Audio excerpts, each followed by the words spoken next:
세상에 떠도는 기묘한 괴담들. 첫 번째 이야기, 일본 시골 마을의 도로에서 실제로 겪었던 실화괴담.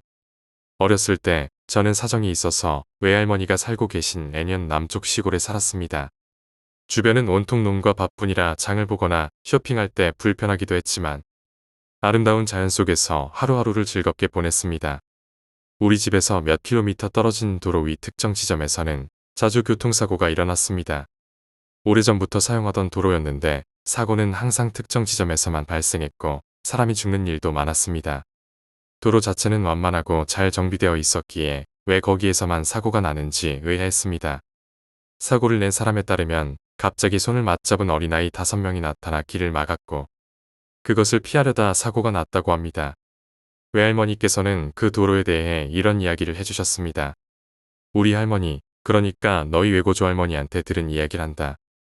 외고조 할머니가 어렸을 때 그곳에서 많은 아이가 살해당한 적이 있다고 하더구나. 외고조 할머니는 멀리 떨어진 곳에 살고 있어서 다행히 살아남으셨지만 죽거나 실종된 아이들도 많았다고 하셨어. 범인이 누구인지 밝혀지지도 않아서 어쩌면 원한을 품은 아이들이 아직도 범인을 찾고 있을지도 모르겠구나. 저는 이야기를 듣자마자 너무 무서워서 벌벌 떨었고 어머니가 그럼 무서운 얘기하지 마세요. 라고 외할머니에게 한마디 하셨습니다. 하지만 외할머니는 이야기를 멈추지 않으셨습니다. 나중에 커서 차를 몰고 그 도로를 지날 때 만약 아이들이 길을 막고 있으면 절대 차를 멈추면 안 된다. 그냥 지나가면 된다고 항상 명심해 두거라. 그렇게 외할머니는 이야기를 마쳤습니다. 그날 이후 시골에 사는 것이 무서워졌지만 마침 외할머니 댁에서 오사카로 이사하게 되었습니다. 그 후 도시 생활에 익숙해지며 외할머니와 함께 시골에서 살았던 기억은 점점 희미해졌습니다. 세월이 흘러 저는 30대가 되었고 결혼해서 2아이를 얻었습니다. 아이들이 크자 시골 강이나 산에서 놀고 싶다고 조르길래 여름방학에 외할머니 댁을 오랜만에 방문하기로 했습니다. 어렸을 때 이후로 처음 방문하는 외할머니 댁이었습니다. 외할머니는 여전히 건강하셨고 증손자들이 자고 가는 것을 무척 기대하고 계셨습니다. 일이 밤늦게 끝난 늦지막이 출발해 오사카에서 고속도로를 지나 애년 시골 마을에 도착했습니다. 주변은 벌써 어두컴컴했고 헤드라이트에 의지해 길을 잘못 들지 않도록 조심스럽게 운전하던 중 어린 시절 낯익은 풍경이 서서히 보이기 시작했습니다. 추억에 잠기며 무사히 외할머니 댁에 도착했다고 안도하던 그때였습니다. 차 앞쪽에 사람 그림자가 보인 것 같았습니다. 시간은 벌써 밤 12시였고 이 시간에 이런 밤길을 걷는 사람이 있을 리 없다고 생각했습니다. 하지만 가까워질수록 사람 모습이 뚜렷해졌습니다. 자세히 보니 기모노를 입은 4살 정도의 아이들이 손을 맞잡고 길을 막듯 일렬로 써 있었습니다. 안에는 누가 있어. 차 세워야 되라고 외쳤습니다. 브레이크를 밟으려는 순간 문득 외할머니의 말씀이 떠올랐습니다. 저는 곧바로 엑셀을 밟고 길을 막은 아이들을 뚫고 지나갔습니다. 아내가 뭐는 거야? 라며 소리쳤지만 차는 아무 감각 없이 그대로 빠져나왔습니다. 빨리 차 세우고 아까 그 자리로 돌아가 보자. 아내의 말에 큰일이 났다고 생각해 서둘러 아이들이 있던 곳으로 돌아갔습니다. 하지만 그곳에는 아무도 없었고 저는 외할머니께서 말씀하셨던 그 아이들이었음을 확신했습니다. 잠을 자던 우리 아이들은 아무것도 모른 채였지만 아내와 저는 너무 무서워 시골 구경할 여유조차 없었습니다. 그렇게 여름방학은 마지막까지 오싹한 기억으로 남게 되었습니다. 무슨 일이 있었는지는 모르겠지만 아이들의 영혼이 하루빨리 성불하기를 바랄 뿐입니다. 두 번째 이야기, 낙서. 이것은 절대 잊지 못하는 제가 초등학교 5학년 때 겪었던 이야기입니다. 우리 집은 통학구역의 끝자락에 있었습니다. 그래서 등굣길이 남들보다 멀었습니다. 중간에 친구들을 만나 같이 가긴 하지만 그 전까지는 혼자 등교해야 했습니다. 어렸을 때는 부모님이나 할아버지, 할머니가 같이 가주셨는데 고학년이 되니 혼자 가는 게 부끄러워 혼자 나섰습니다. 그러던 어느 날 지름길을 찾게 되었습니다. 정비된 길은 아니었지만 나무로 둘러싸인 도로를 가로지르면 몇 분 일찍 학교에 도착할 수 있었습니다. 도로는 나무 때문에 낮에도 어둡고 으스스했습니다. 하지만 시간 단축이 더 중요했던 저는 매일 그 길을 지나갔습니다. 어느 날 도로에 낙서가 보였습니다. 안녕. 아스팔트 도로에 하얀 돌로 쓴 듯한 글씨였습니다. 저도 어렸을 때 길에서 하얀 돌을 발견하면 도로에 낙서를 하곤 했습니다. 동네 꼬마가 썼나 보다. 그렇게 생각하고 빠른 걸음으로 지나갔습니다. 며칠 후 이번에는 이렇게 쓰여 있었습니다. 내일, 흐림. 글씨를 봤을 때는 대수롭지 않게 여겼습니다. 그런데 다음날 날씨가 정말로 흐렸습니다. 우연이겠지 생각하고 넘겼습니다. 하지만 며칠 후 또 낙서가 있었습니다. 골절, 철수. 철수는 우리 반에 있는 친구의 이름이었습니다. 설마 하면서도 불안감이 엄습했습니다. 다음 날 이름이 적힌 친구가 체육관에서 부딪혀 쇄골이 부러졌다고 했습니다. 낙서가 예언일지도 모른다는 생각이 들기 시작한 건 바로 이때였습니다. 그 후에도 몇 번 낙서를 발견했고 점차 특징이 보이기 시작했습니다. 첫째, 낙서 내용은 반드시 다음 날 이루어진다. 둘째, 낙서는 맑은 날에 남겨져 있지만 항상 있는 건 아니다. 셋째, 집에 오는 길에는 글씨가 사라진다. 저 말고는 본 사람이 아무도 없기 때문에 다른 사람은 이 이야기를 믿지 않았습니다. 어느덧 저는 두려움 반, 재미 반으로 낙서를 보게 되었습니다. 그러던 어느 날 낙서에 이렇게 쓰여 있었습니다. 영희, 죽음. 영희는 이웃에 사는 할머니의 이름이었습니다. 요즘 몸이 안 좋다는 이야기를 듣긴 했지만 죽음이라니요. 예언이 적중한다면 큰일이었습니다. 그러나 예언은 적중했고 다음 날 밤 구급차에 실려가던 할머니는 돌아가셨습니다. 딱히 제 잘못은 아니었지만 말로 표현할 수 없는 허탈감이 밀려왔습니다. 그로부터 며칠 뒤 낙서에는 믿기 힘든 말이 적혀 있었습니다. 다음은 너. 할머니가 돌아가신 직후인데 내가 내일 죽는다고. 말도 안 돼.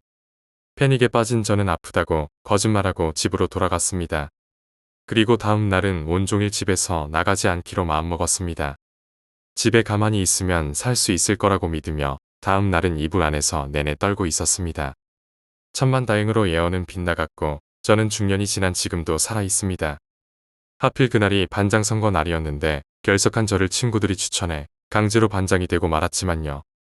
결과적으로는 착각으로 끝났지만 예언의 힘을 믿었던 저로서는 그날 하루가 살아있는 느낌이 들지 않을 정도로 무서웠습니다.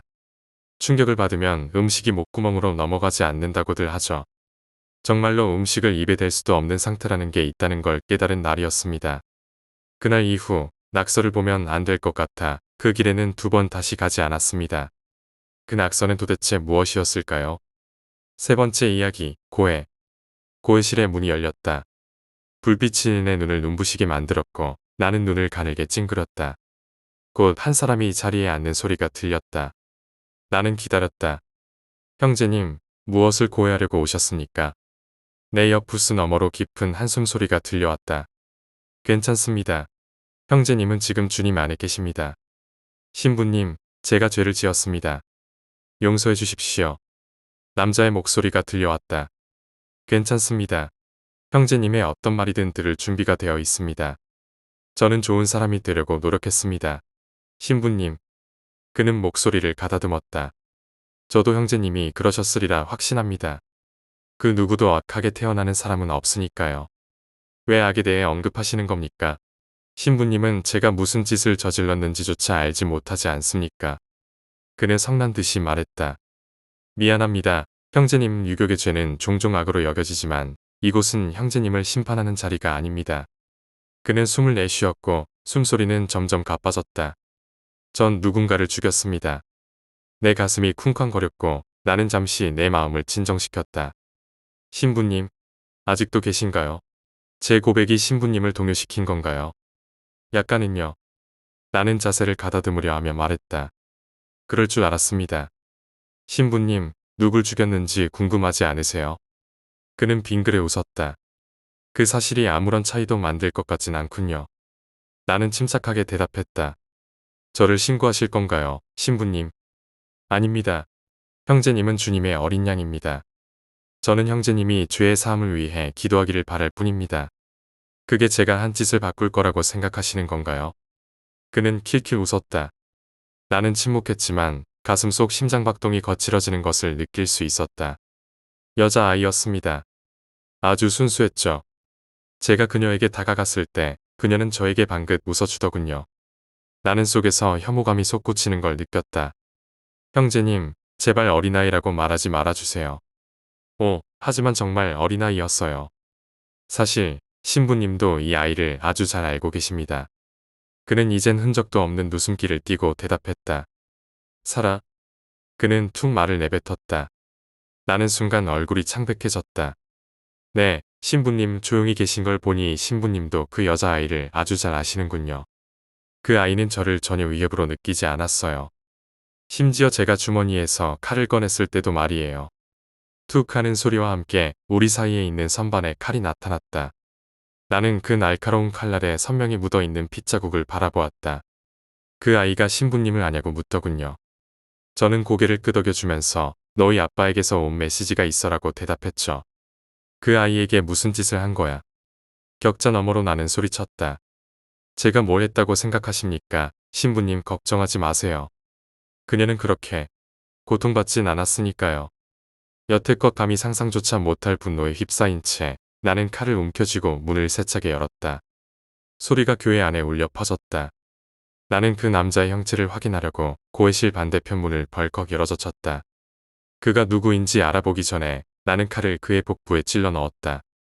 나는 흉기를 떨어뜨리고 뒤로 물러났다. 붉은 피가 그의 입에서 뿜어져 나왔다. 고맙습니다. 신부님. 도대체 뭐가? 나는 외쳤다. 신부님이 말씀하시지 않으셨습니까? 자살은 씻을 수 없는 큰 죄라고. 저는 죽고 싶었습니다.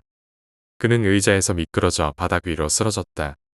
사라는 어떻게 한 거야? 나는 소리쳤다. 그는 미소 지으며 대답했다. 그녀는 괜찮습니다. 고맙습니다, 신부님. 네 번째 이야기, 중얼거림. 난 소파에 앉아 최근 수학에 대해 감탄하고 있었어. 아마 6, 7살 정도 됐겠지. 손과 발을 테이프로 묶고 얼굴엔 포대자루를 씌워놨어. 처음에는 막 울부짖더라. 뭐, 항상 처음엔 다들 그렇지. 이제 훌쩍거리는 단계로 넘어가는 것 같았어.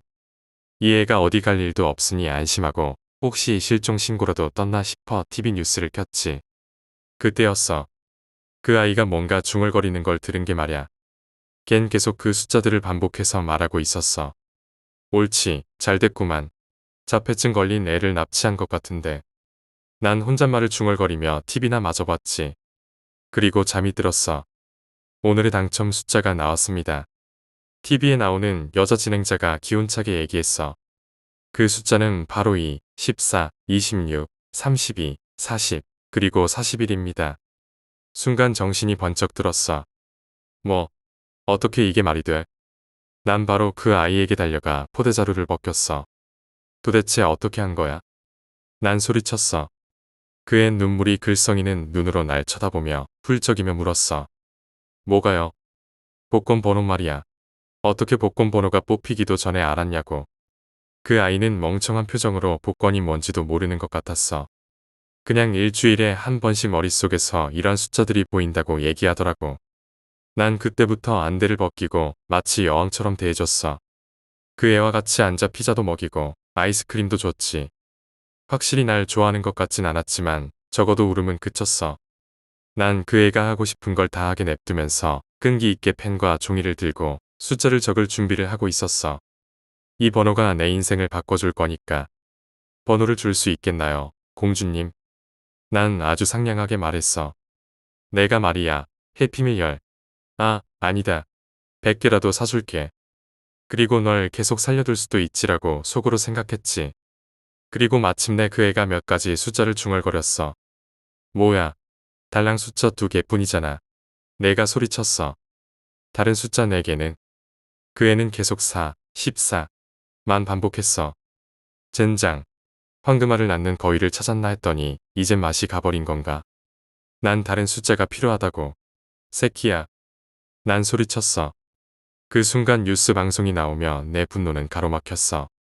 정규 프로그램을 잠시 중단하고 실종 소식을 알려드리겠습니다. 뉴스 진행자는 말을 이어갔어. 사진에 실종된 아이는 캐시디 터너 양으로 7살입니다. 그녀는 오크데일 부속 매장에서 마지막으로 발견되었으며 난 모든 걸 내려놓고 비디오 레코더를 틀었어. 실종 신고를 녹화하는 게 제일 좋지. 이 실종 신고들은 다 내 트로피들이니까. 하지만 펜을 떨어뜨려서는 안 됐었어. 내 목을 꿰뚫기엔 5파운드는 충분한 힘이었어. 그리고 캐시디, 이 꼬맹이 새끼는 꽤나 정확했지. 난 피가 뿜어져 나오는 목을 꽉 움켜쥐었어.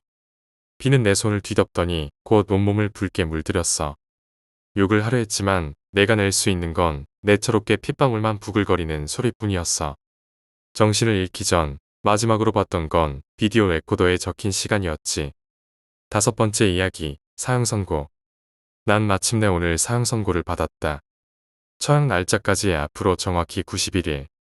처음엔 난 두려움에 꼼짝도 할 수 없었어. 난 이곳에 12년 동안 있었어. 내가 말하는 이곳은 평균적인 보건법을 따르는, 법을 준수하는 그런 감옥을 말하는 게 아니야. 이곳은 작고 춥고 질병이 들끓는 독방이야. 그들이 이곳에 날 가둔 이후로 신선한 공기를 마셔보지도, 태양을 보지도, 그리고 내가 사랑하는 사람들의 목소리를 들어보지도 못했어. 내게 주어진 세상이라곤 이 콘크리트 상자뿐이야. 오해는 하지마. 난 비록 비참한 존재이지만 어떻게든 이 끊이지 않는 희망에 여전히 시달리고 있어. 내가 살아남은 이상 희망이 있을 거라고 생각하는 내 자신을 납득 하려 해도 안 할 수가 없었어. 뭐 더 이상 문제될 건 없지만 난 결백하다고. 대충 79일쯤 남았어. 난 복도 끝 창문을 보기 위해 창살에 얼굴을 꾹 갖다 댔어. 집요하게 말야. 아무런 도구나 재료 없이 내가 죽어갈 날짜를 세는 건 정말 고통스러운 일이야. 잠들고 싶지 않아. 잠이 들면서까지 시간의 흐름을 알아차릴 수 없는 위험을 감수하고 싶지 않아. 하지만 잠들고 싶어. 이 생각을 멈출 수 있게 말야. 이건 너무 악랄해. 2달 남았어. 난 간수에게 제발 시계를 보게 해달라고 부탁하고 빌었어. 그리고 처음으로 내 요구가 승인되었어. 하지만 시간은 동시에 빨라지거나 혹은 느려지면서 곧 나에게 있어서 제일 큰 적이 되었어. 물론 언젠가 그날이 올 거란 사실을 알았었지만 언제인지는 알 수 없었었거든. 알지 못해 고통스러운 게 아니었어. 알기에 고통스러운 거야. 만약 너에게 살 날이 3주만 남아있다면 뭘 할래? 여행, 잘못되었던 걸 바로잡는 일, 사랑하는 사람들과 얘기하기. 난 이것들 중 아무것도 할 수 없어. 내가 할 수 있는 일이라곤 새는 것, 그리고 공포에 떠는 일이야. 공격받는 건 이젠 흔한 일이고 난 이제 모든 시간이 무서워. 가족들이 보고 싶어. 이 감옥 안엔 아무것도 없어. 하지만 적어도 아무것도 없다는 걸 내가 알고 있잖아. 이 벽들은 내 거야. 적어도 익숙하잖아. 하지만 죽음은 정말 철저히 아무것도 알려지지 않았잖아. 지금 내 상황보다 더욱 나쁠 실질적인 확률이 있다는 거야. 그리고 이런 암울한 확률들을 상상해 보는 것을 빼곤 난 아무것도 할 수 있는 게 없어. 잘못 생각했었어. 이것보다 끔찍한 건 없어. 오늘이 바로 그날이야. 그리고 이 지랄 맞은 시계의 초침 소리가 시발 존나 커서 날 미치게 만들고 있어. 그래, 준비됐다고. 이전 91일이 내 삶에 있어서 가장 끔찍한 나날들이 되었지만 그치만 말야. 난 지금 깨달았어. 아마도 내가 죽음을 환영해야 한다고, 받아들여야 된다고, 내 애정을 가득 담아줘야 한다고. 그리고 내가 되어버린 인간의 모습을, 껍질을 대신하게 두어야 한다고. 난 준비됐어. 즐거워. 난 웃고 있어. 사형 날짜로부터 4달이 지났어. 아무도 나한테 오지 않았어. 시간이 좀 걸렸지만 광기에 휘둘린 김에 콘크리트를 벅벅 긁어서 내 손톱 몇 개를 희생시켰어. 얼마 동안 먹지도 않았어. 목에 피가 맺힐 정도로 소리를 질렀어. 그리고 내 오줌은 갈색으로 변했어. 하지만 결국 내가 기대하고 있던 안도를 마침내 느낄 수 있었어. 내가 살아만 있다면 희망이 있을 거라고. 오늘 또 다른 연락을 받았다. 처형 날짜까지 앞으로 91일. 6번째 이야기, 학교에 오지마. 총기 난사 사건이 일어나기 전날 밤 친구로부터 마지막 문자가 도착했다. 솔직히 말해서 완전히 놀랄 일은 아니었다. 내 친구 데이빗은 1년 반 동안 정말 힘든 시기를 겪어왔다. 데이빗 주위의 모든 것들이 전부 망가지고 허물어져 버렸다. 데이빗의 여동생은 집을 가출했는데 한 달 후 숲속에서 조각난 시체로 발견되었다. 얼마 지나지 않아 슬픔에 잠긴 데이빗의 어머니는 자살했다. 목을 맨 그녀의 시체는 침실에서 발견되었고 목에는 줄이 감겨 있었으며 얼굴은 부어오르고 보라색으로 변해 있었다. 데이빗의 아버지는 어둠에 잠식되었다. 그는 약에 손을 대기 시작했는데 그 약들은 모두 같은 증상을 보였다. 한때 근면했던 그의 아버지는 돌아올 수 없는 과거의 껍데기로 변해버렸다. 아버지는 절대 집을 떠나지 않았고 지난 6개월간 난폭하고 불안정해졌다. 그리고 데이빗은 3학년 내내 학교에서 괴롭힘을 당해왔지만 어떻게 대처할지 몰랐다. 이 모든 상황은 데이빗에게 끊이지 않는 고통이었다. 마치 삶이 그를 더 깊은 어둠으로 끌어들이는 것 같았다. 나는 데이빗과 친구가 되고 싶었다. 데이빗이 기대어 울 수 있는 어깨가 되어주고 언제든 말할 수 있는 사람이 되고 싶었다. 하지만 결국 아무 소용이 없었다. 내가 아무리 도우려고 해도 나의 모든 노력이 헛되게 느껴졌다. 그럼에도 불구하고 내가 할 수 있는 몇 가지는 있다고 생각했다. 나는 이 문자에 대해 다른 사람에게 말할 수 있었다. 하지만 그러지 않았다. 나는 데이빗의 서랍에서 발견한 총에 대해 다른 사람에게 말할 수 있었다. 하지만 그러지 않았다. 나는 데이빗의 여동생을 기절시키고 살해하려는 욕망에 저항할 수 있었다. 하지만 그러지 않았다. 나는 데이빗의 집에 몰래 들어가 그의 어머니를 목 졸라 죽이려는 욕망에 저항할 수 있었다. 하지만 그러지 않았다. 나는 데이빗의 아버지에게 약을 제공하려는 욕망에 저항할 수 있었다. 하지만 그러지 않았다. 나는 데이빗이 맞고 차이고 사물함에 갇혀 협박당할 때 그를 도울 수 있었다. 하지만 그러지 않았다. 아니, 더 정확히는 그렇게 하고 싶지 않았다. 물론 이 모든 것에는 이유가 있었다. 나는 보장할 수 있다. 이건 사람의 정신을 들여다보고 뇌가 어떻게 반응하는지 알아볼 좋은 기회였다. 단지 하나의 의문이었다. 사람이 고장나기 전까지 얼마나 많은 고통과 시련이 필요할까? 다음 날 아침 뉴스에서 친구들이 피할 수 없는 자살을 당한 것을 보고 또다시 궁금해졌다. 사람을 망가뜨리는 데는 얼마나 시간이 걸릴까? 그렇다면 얼마나 더 망가질 수 있는 걸까? 나는 핸드폰을 꺼내들어 다음 가장 친한 친구인 알렉스의 번호를 찾았다. 알렉스의 새 남동생과 걔도 이제 나이가 들어가고 있었다. 어느 때든 가능하겠지. 자, 한번 확인해보자고. 7번째 이야기, 공원 괴담. 난 항상 그들을 지켜봐. 아무런 보살핌 없이 공원에서 놀고 있는 어린아이들을 말이야. 아이들이 매일 자잘한 놀이를 하며 즐기고 있는 동안 그 아이들의 엄마나 아빠들은 주의를 기울이지 않은 채 앉아있지. 그들은 오로지 낯선 사람이나 모르는 사람이 오는지에만 더 집중하고 있어.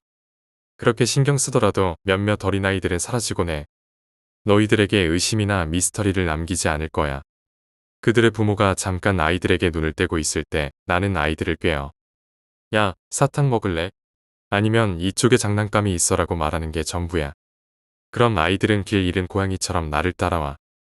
아이들이 오면 공원 옆 숲속에 있는 장소로 데려가서 내가 해야 할 일을 해. 목을 베고 머리 위에 봉지를 씌우고 목에 줄을 감아 확실히 죽으면 흙과 이파리들로 덮은 깊이 파인 구멍에 시체를 넣어. 나는 공중사다리 사이에서 따은 머리를 휘날리며 놀고 있는 셀리라는 여자아이를 노리고 있었어. 그녀의 엄마가 보온병을 숨기는 걸 보고 그 안에 술이 들어있다는 걸 알아차렸지. 나는 그 점을 이용하기로 했어. 10분 후 우리는 숲속에 있었고 셀리는 사탕을 준다는 말에 흥분해 있었어. 내가 잠깐 눈을 떼자마자 그녀의 긴 따은 머리를 잡고 목에 감아 3분 동안 힘껏 당겼어. 그렇게 그녀는 죽었어.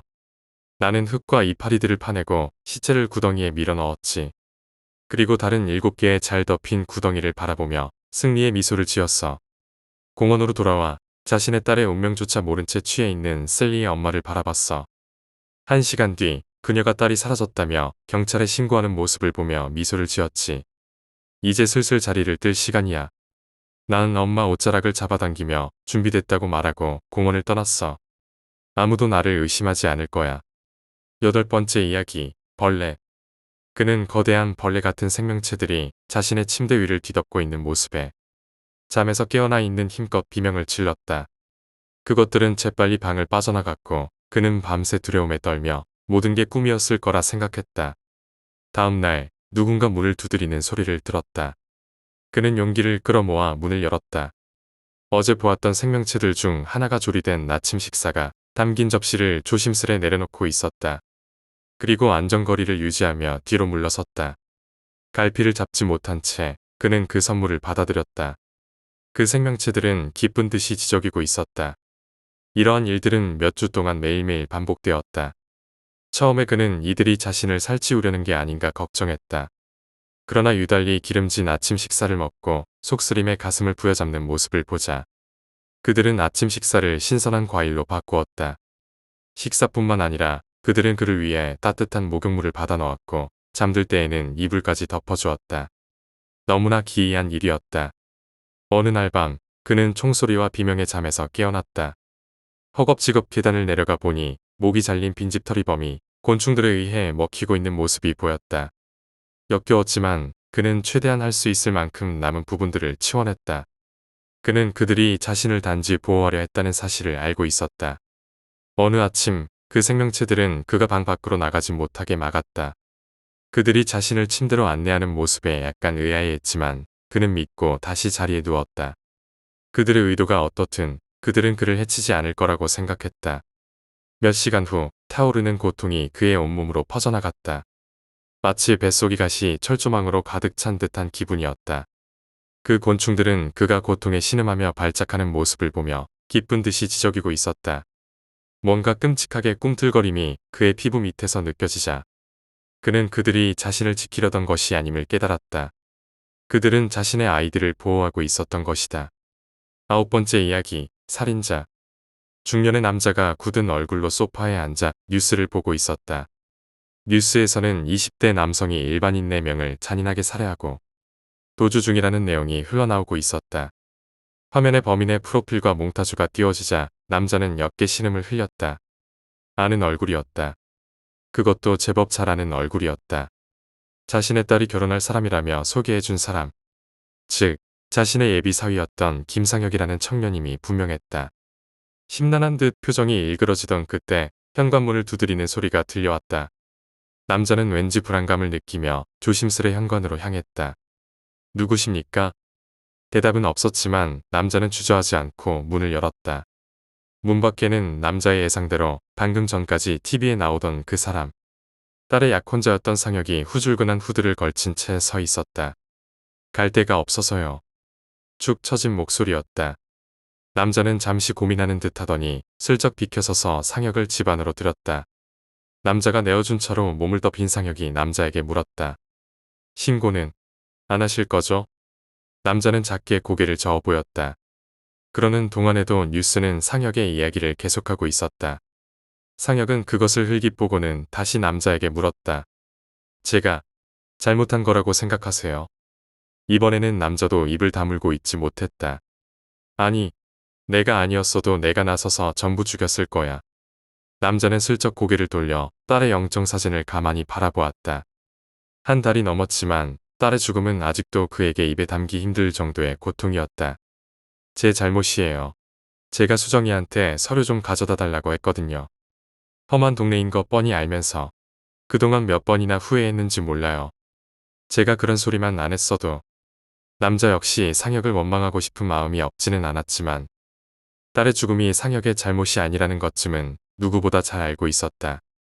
자네 잘못이 아니야. 급한 일이었고 자네는 위험하니 꼭 택시 타고 오라고 당부했잖아. 딸애가 돈 아끼겠다고 조금 무리를 한 게 화근이었지. 그 탓을 하자는 건 아니고 그냥 자네 잘못이 아니라는 얘기를 하고 싶은 거야. 상혁은 양손으로 얼굴을 감싸며 작은 신음을 흘렸다. 남자가 딸을 잃은 것만큼 상혁도 수정을 잃은 것이 고통스러워 보였다. 때문에 스스로 원망하는 것을 멈추지 않았다. 아니에요. 제 탓이에요. 그 가방, 그 건달 새끼들이 눈독 들었던 가방이요. 그것도 제가 선물한 거였어요. 항상 싸구려 가방만 들고 다니길래 제가 사준 거죠. 아까워서 안 쓴다는 거 제가 억지로 우겨서 어딜 가든 메고 다니게 했거든요. 남자는 떠오르는 나쁜 기억의 관자놀이가 지끈거려 눈을 감았다. 험한 동네에선 있을 법한 건달 무리. 그 5명의 건달은 껄렁하게 사람들 위협하고 가게에서 푼돈이나 훔치는 별 볼 일 없는 이들이었지만 그날은 무슨 바람이 불었는지 명품 가방을 메고 가는 딸을 습격했다. 그저 가방만 주고 도망쳤으면 다치는 일은 없었겠지만 딸에는 자신의 약혼자가 준 가방과 중요한 서류를 빼앗기지 않으려고 죽을 힘을 다해 버텨다. 고작 가방 하나 뺏겠다고 그 어린 여자를 때리고 발길질하던 건달들은 주변이 소란스러워지자 마음이 급했는지 칼을 꺼내 마구잡이로 딸을 찌르고 가방을 빼앗아 달아났다. 소식을 듣고 찾아간 딸의 시신은 참혹할 정도로 엉망이 되어 있었다. 그때 얼마나 처절하게 가방을 지키려 했는지 너무도 잘 알 수 있었다. 다시 한번 슬픔이 밀려왔지만 남자는 통곡 대신 감정을 추스르고 상혁을 위로했다. 그것도 자네 잘못이 아니야. 나쁜 건 그 건달 놈들이지. 그래. 해야 한다면 그놈들을 원망해야지. 그 씹어 먹어도 시원치 않을 버러지 같은 새끼들. 남자의 분노에 상혁은 손을 내리고 서슬퍼런 눈으로 보였다. 맞아요. 그 쓰레기 새끼들. 지금 생각하면 경찰이 그놈들 놓친 게 정말 다행이에요. 제가 하나하나 찾아가서 다 찢어놓을 수 있으니까. 섬뜩한 목소리였지만 남자는 두려움보다는 희열에 가까운 감정을 느꼈다. 복수가 딸의 영혼을 달래줄 수 있을지는 몰라도 적어도 자신의 마음은 달래주고 있었다. 그래. 우리 수정이를 죽인 그놈들을 어떻게 처리했나? 상혁의 얼굴에 처음으로 미소가 서렸다. 어떻게 보면 무서워 보이기도 했지만 남자는 오히려 만족스러웠다. 먼저 두 놈을 잡았어요. 고생고생해서 찾았죠. 그놈들 숨어있는 지하 단칸방에 쳐들어가서 망치로 대가리를 부숴놨어요. 한 놈은 그 자리에서 죽었고 다른 한 놈은 간신히 숨만 붙어 있었죠. 다른 놈들 어디 있는지 말해주면 살려주겠다고 했더니 술술 불더라고요. 당연히 살려주진 않았어요. 망치를 목구멍에 박아 넣어 완전히 보내버렸죠. 그러고 나니 후회가 되더라고요. 이놈들을 이렇게 편하게 보내주면 안 되겠다 싶었죠. 그래서 다음 두 놈은 최대한 고통스럽게 해주기로 했어요. 먼저 기습으로 기절시킨 다음 의자에 꽁꽁 묶어서 고문했죠. 손톱 뽑고 뼈 부러뜨리고 혀를 인두로 지지고 눈꺼풀을 썰어버리고 내 놈들이 수정이한테 준 고통을 100만 배로 갚아줬죠. 끔찍한 이야기였지만 남자는 만족스러웠다. 만약 상혁이 나서지 않았다면 자신이 직접 그놈들을 찾아다녔을지도 모른다. 그리고 만약 그놈들이 눈앞에 있었다면 남자 역시 그놈들을 잔인하게 죽였을 게 분명했다. 그래, 잘했네. 이 말이 어울릴지는 모르겠지만 잘했다고 말해주고 싶어. 누구도 자네를 탓하지 않을 거야. 마땅히 해야 할 일을 한 거지. 상혁은 아직 만족하지 못한 듯 여전히 서슬퍼런 눈빛을 하고 있었다. 아니요. 아직 안 끝났어요. 한 놈 남았거든요. 그놈이 주동자예요. 알아보니 최근에 도박 빚이 생겼더라고요. 그걸 감당하려고 강도질을 시작한 것 같은데 제일 악질인 만큼 제일 큰 고통을 줘야죠. 살아있는 걸 후회하게 만들 만큼 처절하게 복수할 거예요. 남자는 오싹한 한기를 느꼈지만 상혁을 말리고 싶은 마음은 없었다. 오히려 상혁과 함께 그에게 고통을 주고 싶은 충동마저 느꼈다. 물론 그럴 수는 없기에 모든 것을 상혁에게 맡기기로 했다. 내가 직접 자네와 함께 할 수는 없지만 마음으로 자네를 지지하겠네. 간접적으로라도 내가 도울 게 있다면 얘기해주게. 남자의 말에 상혁은 조심스레 말을 꺼냈다. 사실 부탁드릴 게 있긴 합니다. 제가 쫓기는 몸이라 돈이 조금 필요한 상황입니다. 아, 많이는 아니고 밥값 정도만이라도 좋으니 돈을 조금 빌릴 수 있을까요? 남자에게 그런 부탁 정도는 아무것도 아니었기에 곧바로 현금 뭉치를 꺼내와 상혁에게 내밀었다. 제법 두툼한 봉투를 보고 상혁은 손사래를 쳤다. 아니요. 이렇게까지 많이는 필요 없어요. 그냥 조금만. 하지만 남자는 단호했다. 아니, 자네가 부탁하지 않았어도 줄 생각이었네. 그러니 부디 가져가 주게. 내가 할 수 있는 일은 이 정도뿐이라서. 아, 그런데 이게 좀 이기적인 말로 들리겠지만 어디 가서 내가 도와줬다는 말은 하지 말아주게. 나까지 공범으로 몰린다면 우리 딸아이 영정을 지키기 어려울 테니 이해해주게. 상혁은 걱정 말라는 듯 고개를 끄덕였다. 감사합니다. 복수는 어떻게든 끝마치겠습니다. 그럼. 그는 고개를 푹 숙여 인사를 건네고는 밖으로 나갔다. 상혁이 나가자 남자는 다시 TV로 눈을 돌렸다. 상혁이 죽인 이들과 딸의 사건이 알려진 듯 뉴스에서는 처절한 복수극이라며 신나게 떠들고 있었다. 시민들의 인터뷰는 대부분 상혁의 편을 들며 경찰의 무능함을 질책하고 있었다. 남자는 생각했다. 옳은 일은 아닐지라도 그래도 해야 할 일이었다고. 상혁은 자신의 아지트로 돌아왔다. 남자에게는 갈 곳이 없다고 했지만 사실 안전한 거처는 이미 마련해 둔 상태였다. 그럼에도 굳이 그를 찾아간 이유는 첫 번째로 그가 자신을 어떻게 생각하는지 듣고 싶었고 두 번째는 우리 예비 장인어른 통도 크시네.